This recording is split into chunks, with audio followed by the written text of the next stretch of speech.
Dear students, economics of growth and development की class में मैं doctor Sunanda Devpura, associate professor economics, government miracles college Udaipur. हम आज माल्थस के विकास सिद्धांत यानी माल्थुसियन थ्योरी का पार्ट 2 स्टडी करने वाले हैं। आई होप आपने पार्ट 1 को अच्छी तरीके से समझ लिया है, क्योंकि हम उसी के आगे उसी के बेसिस पर पार्ट 2 की माल्थस की थ्योरी को आगे बढ़ाने वाले हैं। तो पार्ट 2 में हम आर्थिक विकास को उन्नत करने के नीति संबंधी उपाय जो माल्थस ने सजेस्ट किए थे, जो माल्थस के द्वारा दिए गए हैं, माल्थस के विकास सिद्धांत के पार्ट 2 में हम अध्ययन करने वाले हैं आर्थिक विकास को उन्नत करने के नीति संबंधी उपाय यानी measures to promote economic development. इन बिंदुओं के बारे में माल्थस ने क्या कहा, माल्थस के क्या विचार थे। माल्थस ने आर्थिक विकास उन्नत करने के लिए कई नीति संबंधी सिफारिशें की। ये नीति संबंधी सिफारिशें हैं, जिसमें पहला है संतुलित विकास यानी कि बैलेंस्ड ग्रोथ। माल्थस की व्यवस्था में अर्थव्यवस्था कृषि और औद्योगिक क्षेत्र में विभाजित है। प्रौद्योगिकीय प्रगति से इन दो क्षेत्रों में आर्थिक विकास हो सकता है। पूंजी का निवेश कृषि में तब तक किया जाता है जब तक सारी कृषि योग्य भूमि को जोता, एकत्र और उन्नत नहीं कर लिया जाता।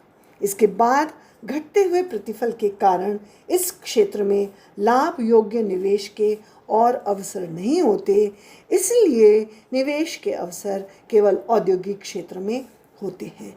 तो इस प्रकार माल्थस ने देश के आर्थिक विकास के लिए कृषि और औद्योगिक दोनों क्षेत्रों के संतुलित विकास का समर्थन किया।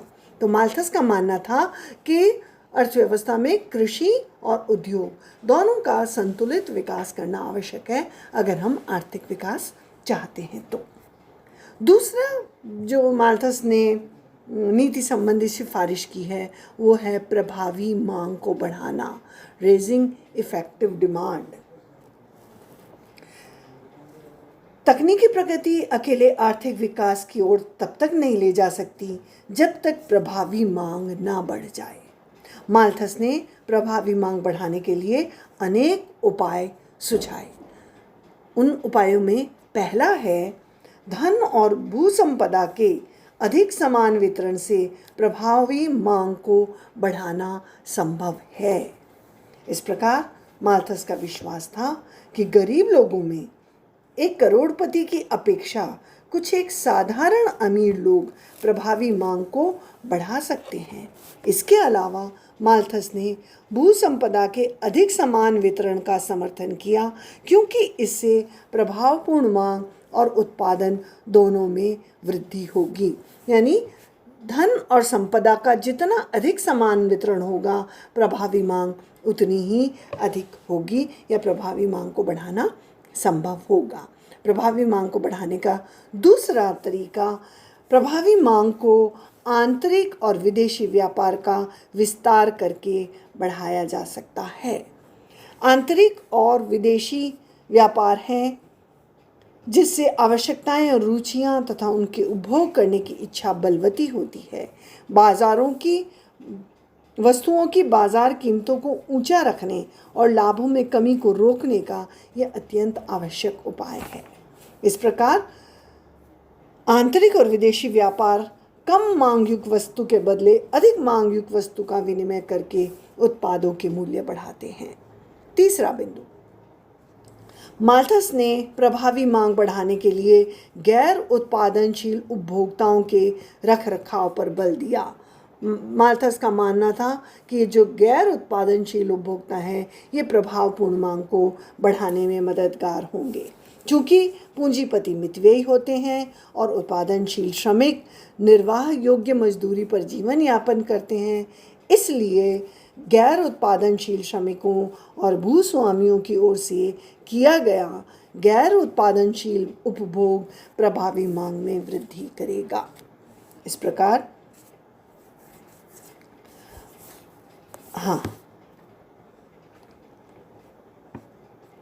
नेक्स्ट फोर्थ पॉइंट, माल्थस ने बेरोजगारी दूर करने के लिए प्रभावी मांग को बढ़ाने के लिए, फोर्थ पॉइंट है, प्रभावी मांग को बढ़ाने के लिए लोक निर्माण योजनाओं का सुझाव दिया। उत्पादन और उपभोग के संतुलन में होने वाले अवरोध से उत्पन्न होने वाली बुराई के उपचार के लिए सड़कों और लोक निर्माण कार्यों में गरीबों को रोजगार तथा भूस्वामियों और संपत्ति वाले व्यक्तियों में अपनी भूमि में सुधार करने एवं इसे सुंदर बनाने की प्रवृत्ति तथा श्रमिकों एवं निम्न किस्म के नौकरों को रोजगार देना इत्यादि जैसे साधन अपनाए जा सकते हैं। इसके द्वारा यानी लोक निर्माण योजनाओं के द्वारा भी प्रभावी मांग को बढ़ाया जा सकता है। नेक्स्ट, इसी को हम आगे बढ़ाते हुए थर्ड पॉइंट आता है स्थिर अवस्था, यानी आर्थिक विकास को उन्नत करने के लिए जो नीति संबंधी उपाय हैं उसमें पहला था संतुलित विकास और दूसरा प्रभावपूर्ण मांग को बढ़ाना और तीसरा है स्थिर अवस्था। स्थिर अवस्था, तो ये स्थिर अवस्था वाले कंसेप्ट को हम कैसे समझ सकते हैं? माल्थस के अनुसार दीर्घ काल में मजदूरी समाज के जीवन स्तर को स्थिर बनाए रखने की प्रवृत्ति रखती है, जिससे श्रमिकों के परिवार इस पर निर्वाह कर सके। अर्थात जब भी मजदूरी की दर न्यूनतम से अधिक होगी तो कार्यकारी जनसंख्या तीव्र दर से बढ़ेगी, क्योंकि इससे श्रम शक्ति में वृद्धि होगी व जीवन स्तर ऊंचा होगा। अंततः घटते प्रतिफलों की प्रवृत्ति लागू होगी और मांग व पूर्ति की स्थिति कार्यकारी जनसंख्या को निर्वाह स्तर यानी सबसिस्टेंस लेवल पर कायम रखेगी। अंत में ये जीवन स्तर पर स्थिर बनाए रखने की प्रवृत्ति होती है दीर्घ काल में मजदूरी दर की। तो हम ये कह सकते हैं कि प्रगतिशील व्यवस्था में निवेश का उच्च स्तर पाया जाता है, जो सामान्यतः कुल उत्पादन को बढ़ाने में सहायक होता है, जो मजदूरी को भी ऊंचा रखता है और आगे जनसंख्या में वृद्धि लाता है। क्योंकि भूमि स्थिर मात्रा में पाई जाती है, इसी कारण उत्पादन में अतिरिक्त श्रम से घटते औसत प्रतिफल पाए जाते हैं। जब जनसंख्या बढ़ती है तो मजदूरी निवेश की लाभदायकता को कम करती है। जब इस प्रकार की निवेश की प्रेरणा समाप्त नहीं हो जाती है तथा अर्थव्यवस्था स्थिर अवस्था को प्राप्त करती है। इस चीज़ को हम एक डायग्राम से समझ सकते हैं जो माल्थस ने स्थिर अवस्था के लिए बनाया है। इस चित्र में दिखाया गया है कि जो पॉपुलेशन है उसको हमने एक्स एक्सिस पर रखा है और इस पर जीवन स्तर स्टैंडर्ड ऑफ लिविंग को हमने वर्टिकल एक्सिस पर अनुलंब अक्ष पर रखा है। इसमें एस डब्ल्यू जो है वो जीवन निर्वाह के स्तर को दिखाती है, जबकि एल कर्व, ये जो एल कर्व है ये वास्तविक जीवन स्तर को बताता है, जिसे जनसंख्या की मात्रा को अन्य संसाधनों की स्थिर मात्रा के साथ लागू करके कायम रखा जाता है। वक्र एल का आकार ये स्पष्ट कर रहा है कि प्रारंभिक अवस्था में जनसंख्या मजदूरी के साथ बढ़ती है। शुरू में जनसंख्या मजदूरी के साथ बढ़ती है, जिससे जीवन स्तर ऊंचा होता जाता है। इस वक्र का उच्चतम बिंदु M है। यहाँ इष्टतम जनसंख्या OP तथा PM उच्च जीवन स्तर है। PM ये जीवन स्तर है और ये जनसंख्या है। बिंदु M के पश्चात LL वक्र नीचे गिरता है। बिंदु M के पश्चात ये LL कर्व जो है वो नीचे गिरता है। इसका कारण जब बढ़ रही जनसंख्या को अन्य संसाधनों की स्थिर मात्रा पर लागू किया जाता है, तब ऐसी स्थिति घटते प्रतिफलों की प्रवृत्ति लागू होने से होती है। माल्थस के अनुसार जब कार्यकारी जनसंख्या निर्वाह स्तर पर होती है तो इसके बढ़ने या कम होने की प्रवृत्ति नहीं पाई जाती।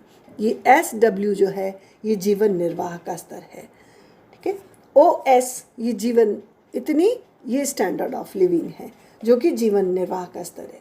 यदि जनसंख्या OP1 से बढ़ जाती है, दिस OP1 OP1। जब जनसंख्या OP1 से बढ़ जाती है तो वास्तविक जीवन स्तर जीवन निर्वाह स्तर से भी नीचा हो जाता है, वास्तविक जीवन स्तर और नीचा हो जाता है, और जिससे जनसंख्या कम हो जाएगी और निर्वाह स्तर फिर से बढ़ेगा। अगर जनसंख्या बढ़ती है तो जीवन निर्वाह स्तर और नीचे आता है, लेकिन उससे जनसंख्या फिर कम हो जाएगी और हम वापस इस S और W लाइन पर आ जाएंगे। इसके विपरीत यदि जनसंख्या OP1 से कम होती है तो ऐसी स्थिति में वास्तविक जीवन स्तर निर्वाह स्तर से ऊंचा होगा, जिससे जनसंख्या बढ़ेगी व वास्तविक जीवन स्तर गिर जाएगा। इस प्रकार निर्वाह स्तर दीर्घकाल में स्थिर अवस्था में प्राप्त होता है। निर्वाह स्तर दीर्घकाल में SW पर ही रहता है। ये डायग्राम को हमने अच्छी तरह से समझ लिया है। आगे बस इसके निष्कर्ष के रूप में संक्षेप में माल्थस का विकास सिद्धांत अल्प उपभोग अथवा प्रभावी मांग की कमी से संबंधित है, जिससे वस्तुओं की भरमार होती है, और अल्प विकास का यही मुख्य कारण है। विकास के लिए देश की अर्थव्यवस्था के कृषि तथा औद्योगिक क्षेत्र में अधिक उत्पादन करना चाहिए। विकास के लिए कृषि तथा औद्योगिक क्षेत्र दोनों में ही अधिक उत्पादन करना चाहिए। इसके लिए तकनीकी प्रगति, धन और भूमि का एक समान वितरण, आंतरिक और विदेशी व्यापार का विस्तार, गैर उत्पादनशील उपभोग में वृद्धि तथा लोक निर्माणकारी योजनाओं के जरिए रोजगार के अवसरों में वृद्धि करने की आवश्यकता है। ये सारे बिंदु हमने एक एक करके डिस्कस किए कि आर्थिक विकास के लिए हमें कौन से नीति संबंधी उपाय करने चाहिए। इसके अलावा गैर आर्थिक तत्व जैसे शिक्षा, नैतिक स्तर, श्रमशील आदतें और दोनों क्षेत्रों में उत्पादन बढ़ाने में मदद करते हैं। सही प्रशासन तथा फलोत्पादक कानून जैसे गैर आर्थिक तत्व अर्थव्यवस्था के दोनों क्षेत्रों में उत्पादन बढ़ाने में मदद करते हैं। इस प्रकार आर्थिक और गैर आर्थिक तत्व दोनों आर्थिक विकास की ओर ले जाते हैं। तो ये आज का जो लेक्चर था हमारा, आर्थिक विकास को उन्नत करने के लिए नीति संबंधी कौन कौन से उपाय अपनाने चाहिए, इसको हमने आज अध्ययन किया। आई होप हमारा जो ये माल्थुसियन थ्योरी का पार्ट 2 है, आप इसको अच्छे से समझ पाए हैं। अब हम नेक्स्ट लेक्चर पार्ट 3 में इसका माल्थुसियन थ्योरी का आलोचनात्मक मूल्यांकन करेंगे। तो आई होप आपको ये दोनों पार्ट्स समझ में आए हैं। नेक्स्ट हम पार्ट 3 में जाएंगे। उसके पहले आप इन दोनों पार्ट्स को अच्छी तरीके से समझ लीजिए और रिवाइज कर लीजिए, और आप इसको ज़रूर से सब्सक्राइब कीजिए चैनल को, और लेक्चर को लाइक कीजिए। यही आपकी अटेंडेंस है। So thank you so much. Thank you.